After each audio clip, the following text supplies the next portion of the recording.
আমাদের গৃহিণীদের তো সারাদিনে কাজকর্মে শেষ থাকে না। বাড়তি কোনো কাজ করতে হলে অনেক হিসাব করে সময়টা বের করে নিতে হয়। এখন পুরোপুরিভাবে শীতকাল চলছে, আর শীতকাল মানেই মজার মজার পিঠা তৈরি করে খাওয়া। তাড়াতাড়ি করে সারাদিনে সব কাজকর্মগুলো গুছিয়ে নিয়ে বিকেলের দিকে মজাদার শীতের পিঠা তৈরি করলাম।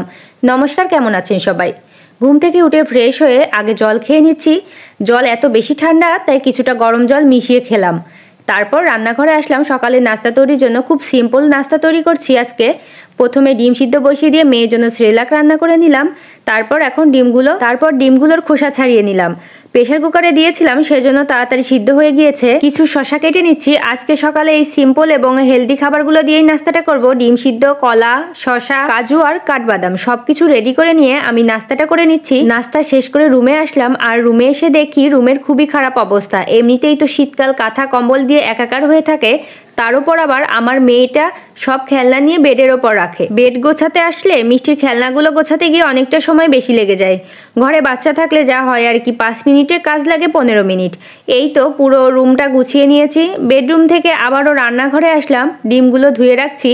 প্রতিবার রান্নার সময় ধুয়ে নেওয়াটাই বেশি ঝামেলার, তাছাড়া এভাবে তো আর ফ্রিজে রাখাও যাবে না। অবশ্য শীতের দিন ফ্রিজে না রাখলেও বেশ অনেক দিন পর্যন্তই কিন্তু বাইরে ভালো থাকবে। ভালোভাবে ধুয়ে নিয়ে ঝুড়িতে করে রেখে দিলাম, জল ঝরে গেলেই শুকিয়ে যাবে। এরপর চলে গিয়েছিলাম স্নান করতে, আর স্নান করে এসে খাবারগুলো গরম করে নিচ্ছি। গতকালের অনেকটা খাবারই ছিল, তাই আজকে আর দুপুরে রান্না করতে হয়নি, সেটাই গরম করে নিচ্ছি এখন। ডাল আর খাসির মাংস। তাছাড়া একদিক থেকে আমার সুবিধাই হলো আজকে কিছু পিঠা তৈরি করতে চেয়েছি, অনেকটা সময় হাতে পেলাম। দুপুরের খাবার টাইমও হয়ে গিয়েছে, তাই এখন দুপুরের খাবারটা খেয়ে নেব। শীতের দিন যেহেতু, তাই গরম গরম খাবার খাওয়ার একটু মজাই আলাদা। দুপুরের খাবারটা শেষ করেই চলে আসলাম পিঠা তৈরি করতে। আজকে তৈরি করব পাটিসাপটা পিঠা। প্রথমে পাটিসাপটার পুরি হিসাবে খিরসা তৈরি করে নিচ্ছি। এটা প্যাকেট দুধ দিয়েই তৈরি করে নিচ্ছি। গরুর দুধ জাল করে তৈরি করতে গেলে আসলে অনেকটা সময় বেশি লাগবে।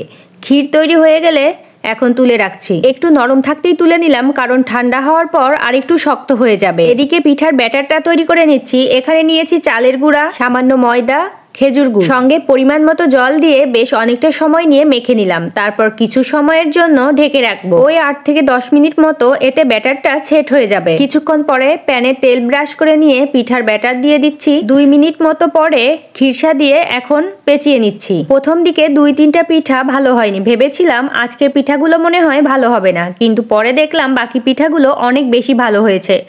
আসলে কোনো কিছু শেষটা ভালো হলে প্রথমের যে খারাপটার কথা সেটা কিন্তু আর মনেই থাকে না। প্রথম দিকে পিঠাগুলো কেমন ভেঙে যাচ্ছিল, পরবর্তীতে ব্যাটারের পরিমাণটা কম দেয়াতে পিঠাগুলো ঠিকভাবে হয়েছে। এই তো সবগুলো পিঠা তৈরি, আর অনেক মজা হয়েছে। আজকের মতো ভিডিওটি এখানেই শেষ করছি। সবাই ভালো থাকবেন, সুস্থ থাকবেন।